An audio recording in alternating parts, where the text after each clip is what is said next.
네, 이번 달 이 수요 기도회는요, 이제 사도행전을 같이 좀 나누고자 합니다. 3번밖에 없어가지고요, 이 긴 사도행전을 다 할 수는 없지만 사도행전에 대해서 우리 짧게 이야기를 하고자 합니다. 이 사도행전을 읽으면 어떤 마음을 느끼십니까? 저는 사도행전을 처음에 읽을 때 좀 솔직히 말해서 좀 마음이 좀 불편한 것들이 있었습니다.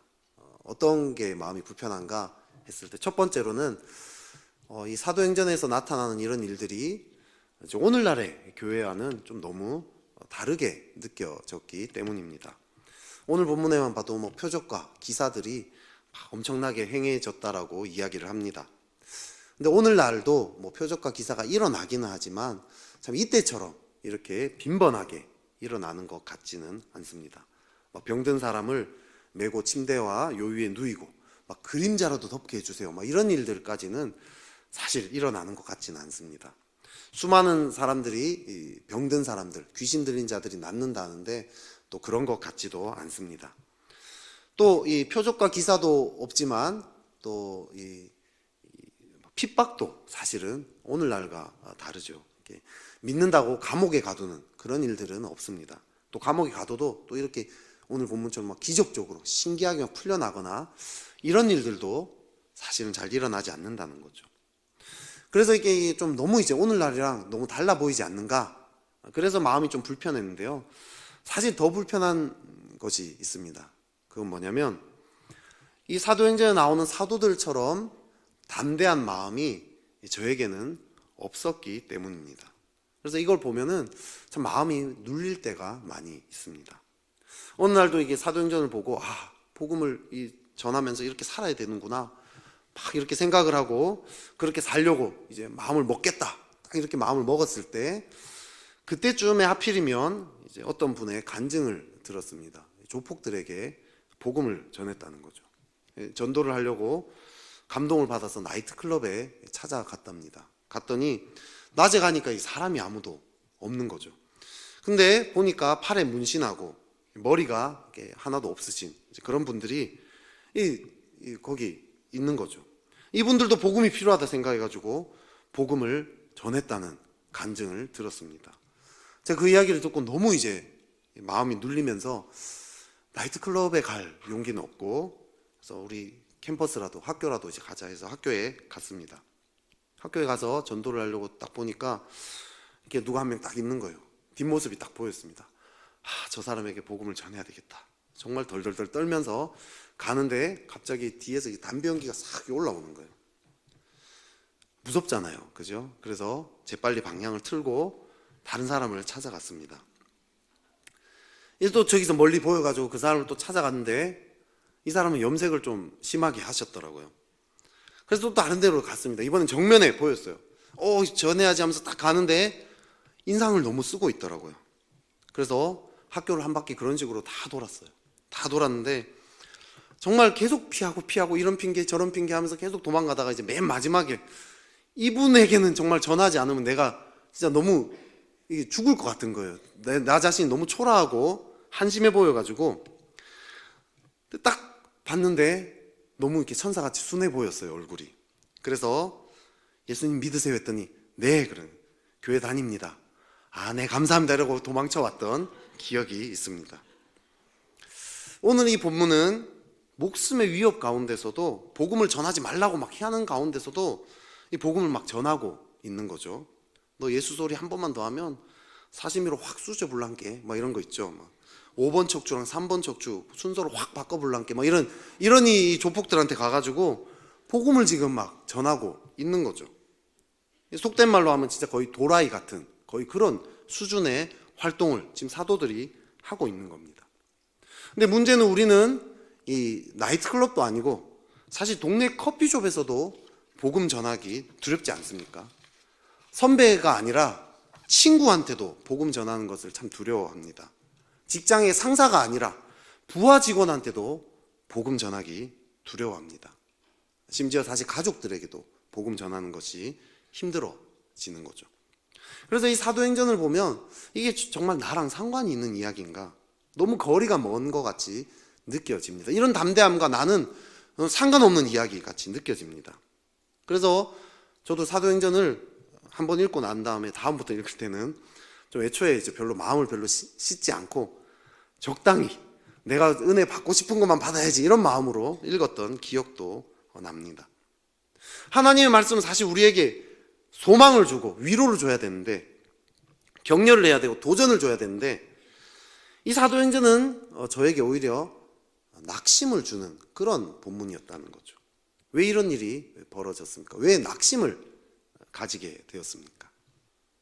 그것은 내가 어떻게 행동해야 되는가, 거기에 자꾸 초점을 맞추고 이 사도행전을 읽었기 때문이라는 거죠.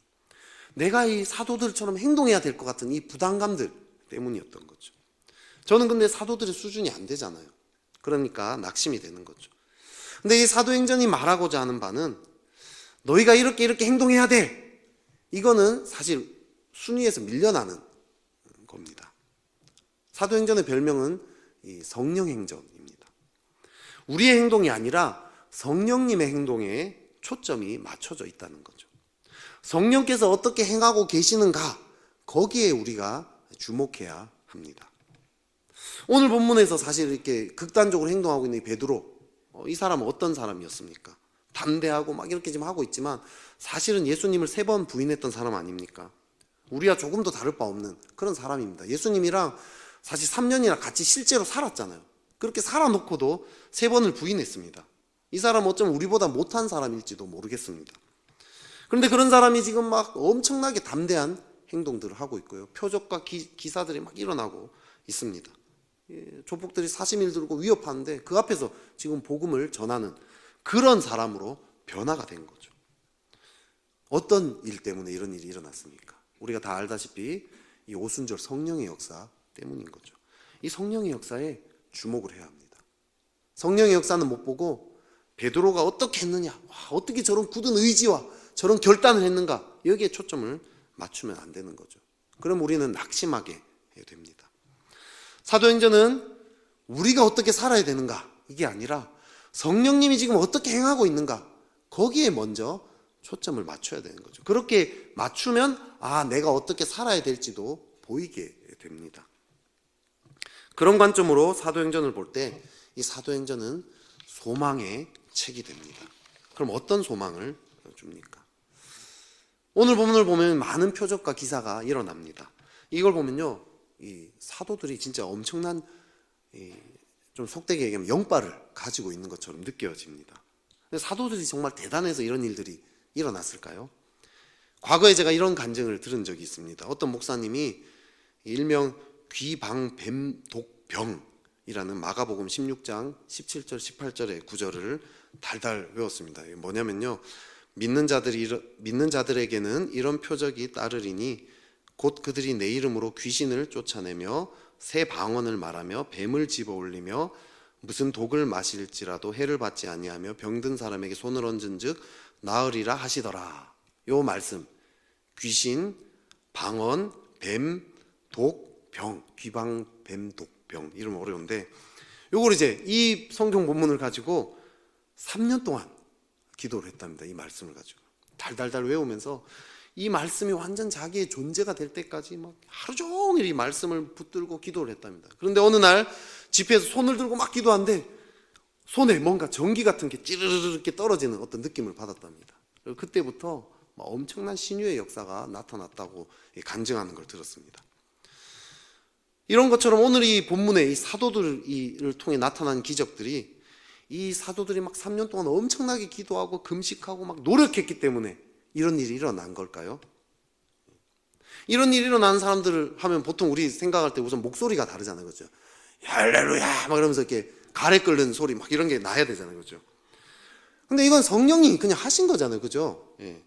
사도행전 뒷부분을 가면요, 이 기적이 점점점 줄어듭니다. 이 처음만큼 이렇게 일어나지 않습니다. 하나님이 왜 그러면 지금은 이렇게 표적과 기사를 많이 나타나게 했을까요? 고린도전서 1장 22절 23절을 보면요, 유대인은 표적을 구하고 헬라인은 지혜를 찾으나 우리는 십자가에 못 박힌 그리스도를 전하니 유대인에게는 거리끼는 것이요 이방인에게는 미련한 것이로되 라는 말씀이 있습니다. 유대인은 이 표적을 구한다라고 이야기합니다. 이 당시 유대인들은요, 기적이 하나님만 많이 하신다라고 생각을 했습니다. 그래서 모세가 홍해를 갈랐던 거, 엘리야는 엘리사가 막 기적을 행한 거, 이런 게 다 하나님으로부터 온 선지자들만 기적을 행한다라고 믿었던 거죠. 그래서 지금 이 유대인들에게 지금 복음을 전해야 될 타이밍이잖아요, 그죠? 지금 예수님이 부활하고 승천하시고 지금 얼마 안 됐어요. 지금 유대인들이 그 말씀에 대해 제일 잘 알고 있어요. 유대인들에게 복음을 전해야 될 타이밍이에요.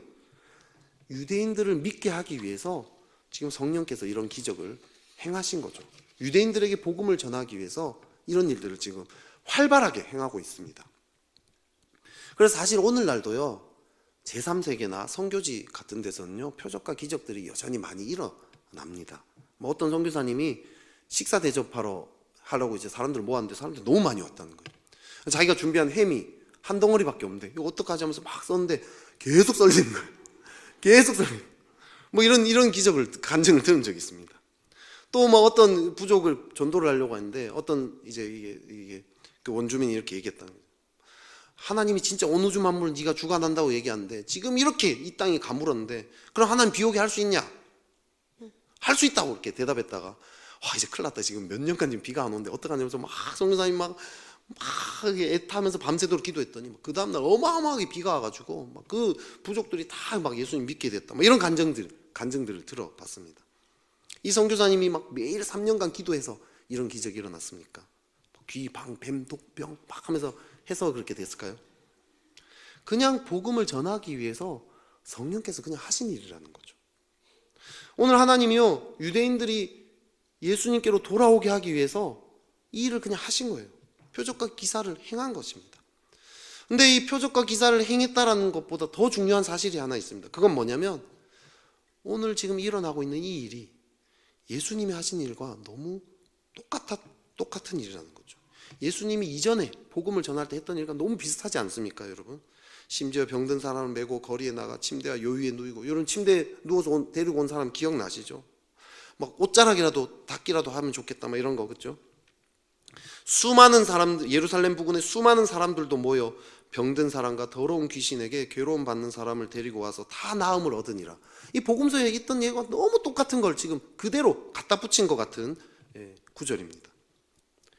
예수님이 했지만 여전히 돌아오지 않던 그 유대인들, 그 사역을 지금 또 반복하고 있다는 거죠. 이 사람들은요, 실패했던 사람들입니다. 마음이 강팍하고 굳어져 있던 사람입니다. 그 기적을 보고도 돌아오지 않았던 사람들입니다. 그런데 성령께서는요, 그 실패했던 사람들에게 또 그 일을 반복해서 하고 있는 거죠. 성령님은요, 한번 실패했다고 얘는 안 되겠구나, 얘는 싹이 노래, 얘는 포기야, 이렇게 하지 않는다는 거죠. 이 사람들이 믿음을 가지고 일어설 때까지 끝까지 포기하지 않고 계속해서 다가서는 분입니다. 이것은 우리에게 소망과 위로와 격려를 주는 거죠. 우리는요, 이런 본문을 읽을 때 자꾸 또 근데 나는 사도 쪽에 좀 포함되고 이 유대인들은 내가 전도해야 될 사람이 불신자 쪽에 많이 대입을 합니다. 그것도 맞는 말이죠. 하지만 사실 우리도 이 유대인들처럼 늘 실패하는 자들 아닙니까? 우리도 여전히 복음이 필요한 자들 아닙니까? 계속해서 그 메시지가 들려져야 될 자들 아닙니까?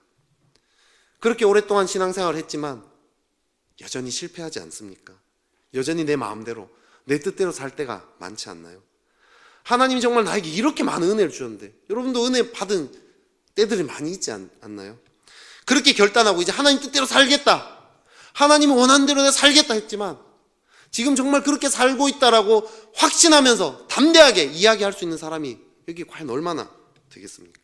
나는 신앙생활 잘하고 있어, 다들 나만큼만 하면 돼, 이렇게 이야기할 수 있는 사람이 얼마나 되겠습니까? 사실 우리는 다 실패했다라고 느끼지 않습니까? 그렇다 할지라도 소망이 있습니다. 왜? 우리가 믿음으로 굳게 설 때까지 성령님은 포기하지 않기 때문입니다. 계속해서 다가오시고 오늘 또 이 시간을 통해서 또 말씀하시는 거 아닙니까? 이것이 사도행전이 소망으로 다가오는 이유인 거죠. 근데 성령님이 계속 포기하지 않고 다가온다는 말을 너무 이렇게 강압적으로 느끼지 마십시오. 어떤 분은 막 신학생 중에 이렇게 신학교 가라고 예언 받았는데 안 가고 버텼더니 뭐 병에 걸리고 뭐 교통사고가 나고 뭐 재산 다 탕진하고, 그래서 결국 두 손 두 발 다 들고 그렇게 뭐 왔다, 뭐 이런 간증을 들은 적이 있습니다. 우리 어려운 마음을 다 무시하고 성령께서 그냥 막 자기의 뜻대로 막 강요하는 분처럼 혹시 그렇게 느껴질지도 모르겠어요. 거짓말입니다. 성령님은 우리를 포기하지 않지만 인격적으로 우리를 다루십니다. 오늘 본문도요, 유대인들의 그 기적과 표적, 그죠? 거기에 맞춰서 지금 복음을 계속해서 전하고 있는 거 아닙니까? 뒤에 보면요, 헬라인들에게는요, 논리적으로, 수사학이 발달한 헬라인, 논리적으로 막 복음을 전합니다. 우리의 수준과 연약함들, 우리의 모든 상황들을 다 아시고 거기에 맞춰서 성령께서는 인격적으로 계속해서 우리에게 다가오시는 분이라는 거죠. 그렇기 때문에 우리는 어떤 상황에서도 소망을 가질 수 있습니다. 지금 내가 아무리 망가지고 아무리 깨어졌다 할지라도 주님이 거기에 맞춰서 우리에게 또 다가오실 것입니다. 내 인생이 철저하게 무너졌다 생각해도요, 괜찮아요. 이재철 목사님이 쓴 새신자 반이라는 책이 있습니다. 그 책에서 이런 예화가 나옵니다. 한 소년이 아버지에게 크리스마스 선물을 하려고 몇 주 동안 학교에서 뭔가를 만들었답니다. 그리고 드디어 이제 축제 날이 되고 이 소년이 흥분된 마음으로 학교에 갑니다. 그날은 이제 그동안 자기가 만들어 온 그 선물을 이 아버지에게 드릴 수 있는 때였기 때문입니다. 부모님이 오는 것을 이 교실 문 밖에서 기다리고 있던 이 소년이 조바심이 났습니다. 등 뒤로는 좀 엉성하긴 하지만 그래도 이렇게 정성이 가득 담긴 자기의 그 값진 보물을 다 움켜쥐고 있었답니다. 근데 이게 기다릴 수가 없었던 거예요. 흥분된 기분을 자제하지 못하고 이 소년이 부모님을 만나기 위해서 문 밖으로 뛰어나갔답니다. 그러다가 그만 실수해서 비틀하면서 넘어졌습니다. 딱딱한 이 타일 바닥에 코를 찍고 또 정성스럽게 만든 그 선물이 산산조각이 나버린 거죠. 깨어진 선물보다 이 마음이 더 깨어졌습니다. 너무 아픔을 경험했습니다. 그 자리에 앉아서 펑펑 눈물을 흘렸습니다. 이를 본 아버지가 달려가서 이 소년을 껴안고 달래면서 말했습니다. 얘야, 괜찮다. 별일 아니니 걱정 말아라. 그런데 그 소년에게는 그런 말이 그의 슬픈 마음과 상한 마음을 진정시키는 위로가 될 수 없었습니다. 소년은 더 서글프게 울기 시작했습니다. 소년의 슬픔을 제대로 이해했던 사람은 그의 지혜로운 어머니였습니다. 그녀는 소년의 손을 잡고 부드럽게 말했습니다. 얘야, 정말 큰일이 일어났구나. 이를 어쩌면 좋지. 내가 그토록 열심히 만들었던 선물이 산산이 깨어졌으니. 소년은 고개를 끄덕이면서 울음을 그치고 마음을 가라앉히기 시작했습니다. 누군가 자신의 슬픔을 이해해 주었기 때문입니다. 어머니는 이어서 이렇게 말합니다. 얘야, 나는 지금부터라도 내가 무엇인가를 새롭게 시작할 수 있었으면 좋겠구나. 우리가 이 깨어진 조각들을 모아다가 집에 가져가서 다시 만들어 보는 것이 어떻겠니? 이 소년은 다시 깨어진 조각들로 다시 시작할 수 있었습니다. 성령님은 이렇게 부드럽게 우리에게 다가오시는 분이십니다. 혹시 우리 인생이 실패해서 산산조각이 났다고 여기시는 분이 있습니까? 실패의 늪 속에서 절망의 눈물을 혹시 흘리고 있는 분 계십니까? 겉으로는 하하호호 괜찮다라고 얘기하지만 사실 속마음은 쓰라리고 참 힘든 고통들, 누구에게 참 말할 수 없는 어떤 부끄러운 일들, 이런 것들로 고통스러워하고 있는 분 계십니까? 하나님이 그냥 등이나 한번 두들기면서 괜찮으니 걱정 마, 이렇게 말씀하는 것으로 그치는 분이 아니라는 거죠. 우리의 절망 속 깊은 곳으로 다가오셔서요, 우리와 함께 속상해하시고 또 우리와 함께 더불어 아파하십니다. 그리고 이렇게 자비로운 손으로 어루만지면서 이렇게 말씀하십니다. 얘야, 정말 큰일이 났구나. 이를 어쩌면 좋지. 네가 그토록 열심히 애쓰던 일이 이렇게 산산이 깨어졌으니. 그러나 얘야, 나는 지금부터라도 내가 무엇인가를 새롭게 시작할 수 있었으면 좋겠구나. 이 깨어진 것들로 나와 함께 다시 시작하면 어떻겠니? 이렇게 말씀하십니다. 시대가 아무리 우리에게 압박을 가하고 내 삶이 아무리 혼란스럽고 또 나 자신이 아무리 연약하다 할지라도 이렇게 실패한 자를 포기하지 않는 성령님이 계시기 때문에, 그리고 인격적으로 우리에게 부드럽게 다가오시는 그분이 계시기에 우리는 소망할 수 있다는 거죠. 이것이 믿어질 때, 이것이 믿어지는 삶을 살 때 우리는 담대하게 살아갑니다. 아무리 밑바닥으로 곤두박질 친다 할지라도 나를 도우시는 그 성령님이 계시구나, 그분이 나를 포기하지 않는구나, 든든한 백이 하나 있는 거죠. 네가 어떤 모습이든 어떤 상황이든 괜찮다, 일어나 나와 함께 가자, 이렇게 말씀하십니다. 이런 성령님을 계속해서 만나고 누리고 살아가게 해달라고 기도합시다. 오늘 또 본문이 주는 또 두 번째 메시지가 있습니다. 우리 17절과 18절을, 우리 5장 17절 18절을 우리 같이 한번 읽어볼까요? 같이 한번 읽어보겠습니다. 시작. 대제사장과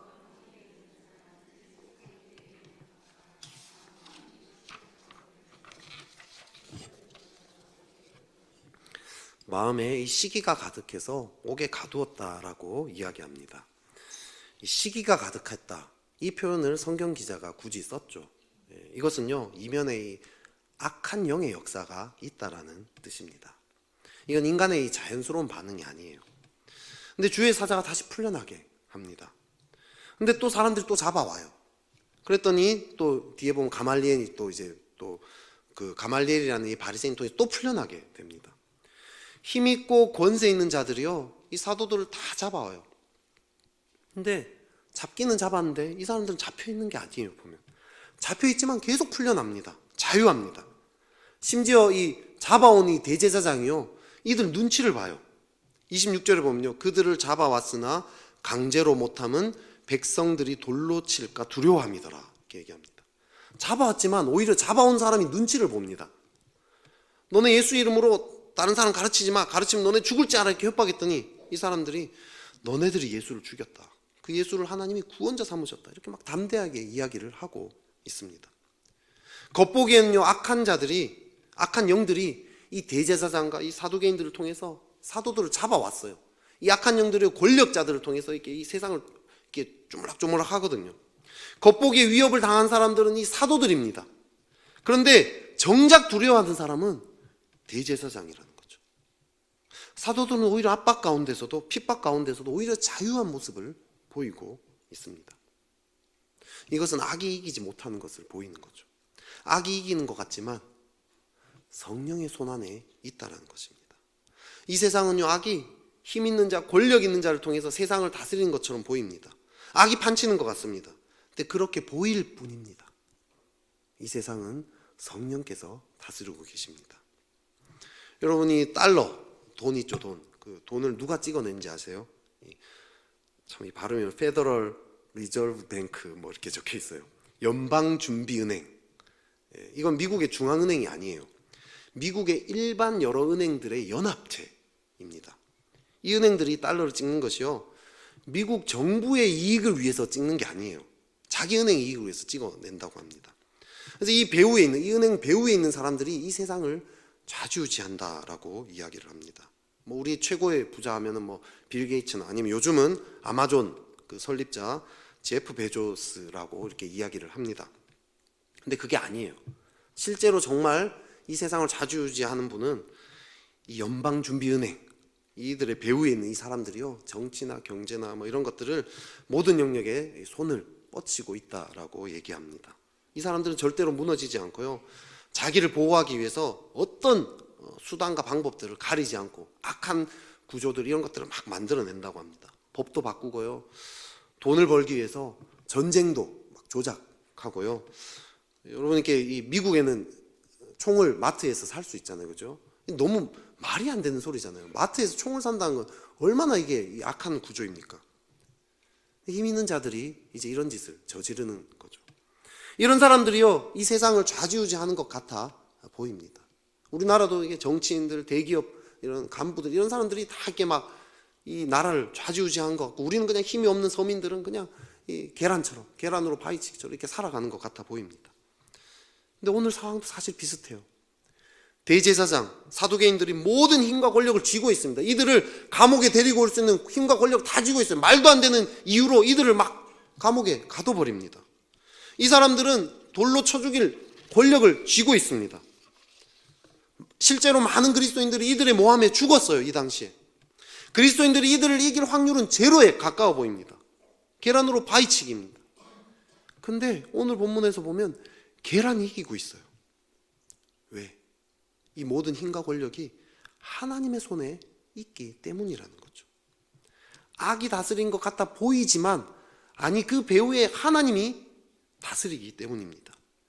핍박하던 이 많은 사람들이요, 나중에 오히려 예수님을 믿기 시작합니다.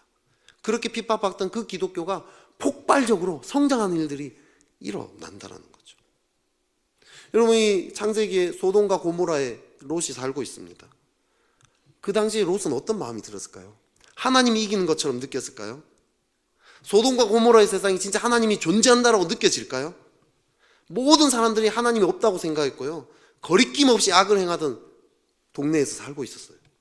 이 사람들은 롯의 집에 나그네가 오니까 남색을 하려고, 마을 사람들 전부 다 모여가지고 남색하려고 그 사람 끌어내라고 이야기합니다. 이게 완전 미친 동네인 거죠. 그런 세상에 살면서 누가 하나님 다스린다고 하겠습니까? 근데 그 결국이 어떻게 됐죠? 그 소돔과 고모라는 불과 유황으로 심판을 받아버립니다. 정화가 되는 거죠. 겉보기에 세상은 하나님 없이 돌아가는 것 같습니다. 권력을 지닌 자들이 이 땅을 통치하는 것 같습니다. 우리는 거기에 피해자로 아무런 힘을 쏟지 못한 채 그냥 거기에 따라서 억지로 살아가는 것 마냥 어쩔 수 없이 살아가는 것 같습니다. 근데 우리의 믿음은 이것입니다. 하나님이 이 땅을 통치하신다는 거죠. 눈에 보이지는 않지만 그 하나님이 지금도 이 땅에서 일하고 계시고 지금도 이 땅을 주관하고 계시다는 것입니다. 지금도 시퍼렇게 하나님 살아 계시다는 거죠. 이것을 믿을 때 우리는 담대해질 수 있습니다. 담대하게 이 세상에 부딪힐 수 있다는 거죠. 이런 자들을 통해서 오늘 이 하나님께서 얼마나 놀라운 일들을 행하고 계십니까? 여러분, 지금 이 땅을 하나님이 다스린다는 그 믿음과 확신들이 우리 안에 있습니까? 그러면요, 우리를 통해 하나님의 일들이 막 일어나기 시작할 것입니다. 이것이 오늘 본문이 주는 두 번째 메시지입니다. 마지막 세 번째 메시지입니다. 오늘 이 사두개인들이요, 막 핍박을 하고 있습니다. 그런데 거기에 대해서요, 이 사도들이 이렇게 대답을 하고 있습니다. 우리 29절을 5장 29절 한번 읽어볼까요? 같이 한번 읽어보겠습니다. 시작.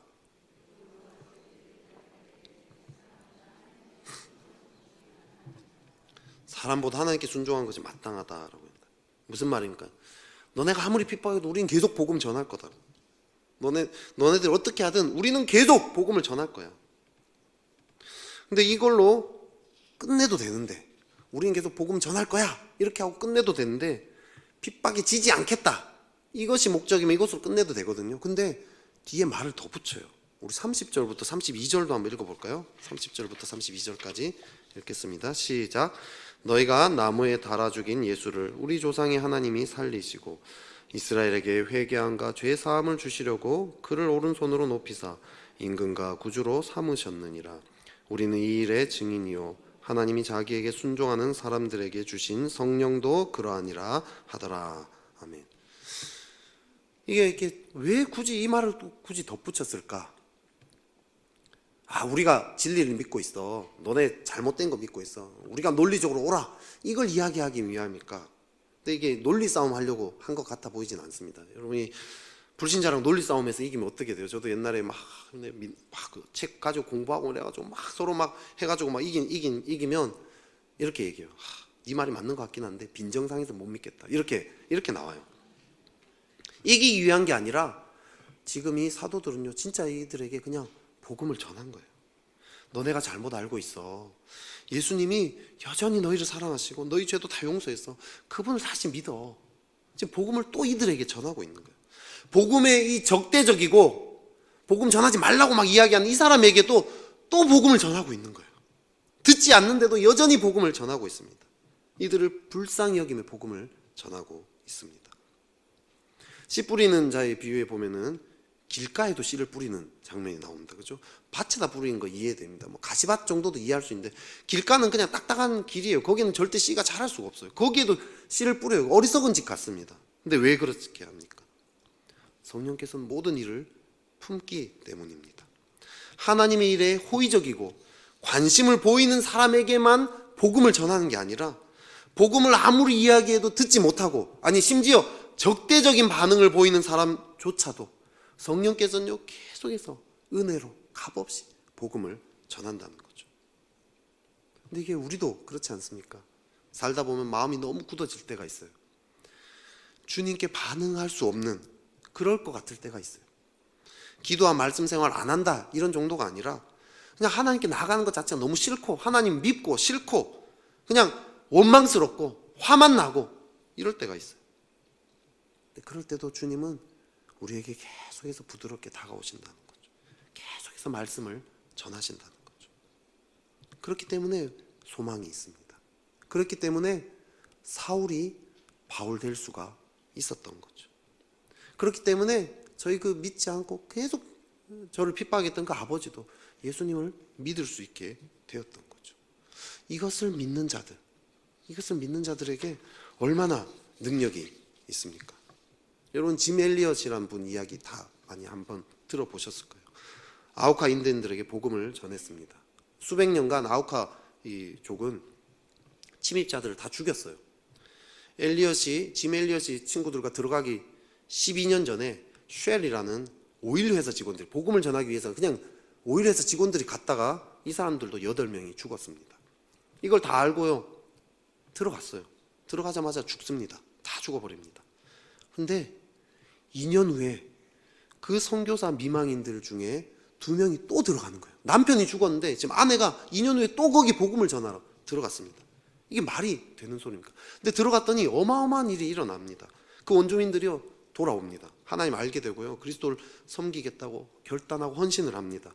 또 이 엘리엇과 그 부인들의 이야기들을 듣고 수많은 청년들이 선교에 자신을 헌신하는 일들이 있습니다. 지금도 그 책들이 나와가지고 읽고 얼마나 도전을 많이 주고 있습니까? 성령께서요 이 아우카족을 향한 계속해서 그 사랑을 보이는 거죠. 남편이 죽었는데 아내가 또 복음을 전하러 갔다. 이거는요 사람이 할 수 있는 일이 아니지 않습니까? 성령께서 하신 일, 성령께서 이들의 마음을 계속해서 주장을 하신 겁니다. 끝까지 적대적인 족속에게도 복음을 전하는 이 성령의 역사를 보십니까? 그로 인해서 어마어마한 일들이 일어난 거죠. 내 삶에 그럴 때가 있어요. 강팍하고 굳어져서 주님께 나가기 싫을 때 있습니다. 반응하기 싫을 때 있습니다. 주님은 계속 다가오실 거예요. 걱정하지 마십시오. 지금 내가 복음을 전하다 포기한 내 남편, 그죠? 또 우리 자녀들, 내 친구, 주님은 지금도 일하고 계세요. 포기하면 안 됩니다. 우리에게 다시 그 소망을 가져야 돼요. 하다가 안 돼서 낙심하고 절망하고 이제 해봤자 무슨 소용이 있을까 이런 마음이 들 때가 많아요. 지금도 내 주변의 친구들, 내 처음에는 나름대로 이 불신자 친구들 내가 복음을 전해봐야지 이런 마음으로 좀 있어봤는데 한두 번 찔러봤는데 잘 안 되니까 그래 길게 보자 하면서 정말 그냥 길게만. 아니에요. 성령께서요 지금도 일하고 계시다는 거죠. 너무 바빠서 기도합니다라는 책에서요 이런 예화가 있습니다. 그 빌 하이벨스 목사님이요 자기 교회에서 세례를 치른 적이 있답니다. 많은 사람들이요 막 세례 때 막 반응하고 이래가지고 너무 기뻐서 막 가슴이 막 터질 것 같았는데 세례식을 딱 마치고 이 목사님이 가는데 계단에서 울고 있는 한 자매를 만난 거죠. 이런 이 기쁜 날에 왜 울고 있을까 해가지고 물어봤죠. 괜찮냐 물어봤더니 이 자매가 아니요 라고 대답한 거예요. 마음이 복잡해요. 오늘 엄마가 세례를 받았거든요. 너무 황당하잖아요, 그죠? 이게 무슨 일인가 싶어가지고 그게 무슨 일이지 했더니 이 자매가 저는 어머니를 위해서 20년 동안 매일 기도했거든요. 그렇게 말하더니 또 막 울기 시작했답니다. 도대체 왜 우는지 이해가 안 되는군요. 이렇게 말했더니 이 자매가 대답했습니다. 제가 우는 건요 제가 어머니를 정말 거의 포기하려 했었거든요. 그러니까 기도한 지 5년쯤 되자 이게 도대체 누굴 위한 거람? 하나님은 듣고 계시지도 않잖아 라는 생각이 들었어요. 10년이 지나자 내가 왜 힘을 허비하고 있담? 이라는 생각이 들었죠. 15년이 지나자 이건 말도 안 돼 라는 생각이 들었고, 19년이 지나니까 내가 바보군 바보야 하는 생각이 들더라고요. 하지만 왠지 기도는 쉬지 않고 계속했지요. 비록 믿음은 약했지만요. 쉬지 않고 계속 기도했는데 결국 어머니가 그리스도께 인생을 바치게 되었고, 오늘 이렇게 세례를 받으신 거예요. 그 자매는 잠시 숨을 돌리고 내 눈을 들여다보며 이렇게 말했다. 다시는 기도의 힘을 의심하지 않겠어요. 성령님께서요, 포기하지 않고 이 자매가 계속 기도할 수 있게 했고요. 그리고 결국은 그 일을 이루신 거죠. 복음의 적대적인 자, 반응하지 않는 자, 주님이 일하십니다. 우리가 그것을 믿고 굳게 서 있을 때요, 우리를 통해서 그런 마인드가 흘러가고요. 그럴 때 또 더 큰 영향력들이 오는 거죠. 근데 완전 포기해버리고 안 될 거야 이렇게 탁 내버리고 가끔 생각나면 한번 그냥 기도하는 그런 정도로 살면 성령의 일이 늦춰지는 거예요. 계속해서 기도하면서 포기하지 않고 씨름할 때 하나님의 일들이요 반드시 일어납니다. 왜냐? 나는 포기해도 성령은 포기하지 않기 때문이라. 말씀을 정리하겠습니다. 오늘 혹시 올 때 내 인생이 실패하여 조각났다라고 느끼시는 분이 있습니까? 성령께서 포기하지 않습니다. 일어나 나와 함께 가자. 괜찮아. 나는 너를 포기하지 않았어. 그리고 너의 그 모든 상황 내가 잘 알고 있어. 그 모든 상황에서 너를 일으킬 거야. 나는 그렇게 할 힘도 있고 그럴 마음도 있고 그럴 능력도 있단다. 나와 함께 일어나 같이 가지 않으련 말씀하십니다. 또요, 이 땅이요 악한 것들이 다스리는 것 같습니다. 내 주변에 나는 계속 질 것 같아요. 거기에 나는 힘이 없는 것 같습니다. 그런데 사실은 주님이 다스리고 있습니다. 여기에 눈이 뜨여져야 합니다. 그리고 마지막으로 이 세상이 적대적이고 강팍한 자들에게도 계속해서 복음을 전하시는 그 성령님을 신뢰하십시오. 그러면요, 우리의 삶에 보이는 모든 것들이 소망입니다. 모든 것들이 기대입니다. 더 이상 낙심이 아닙니다. 소명이 됩니다. 그런 인생 살아가는 저와 여러분 되기를 축복합니다.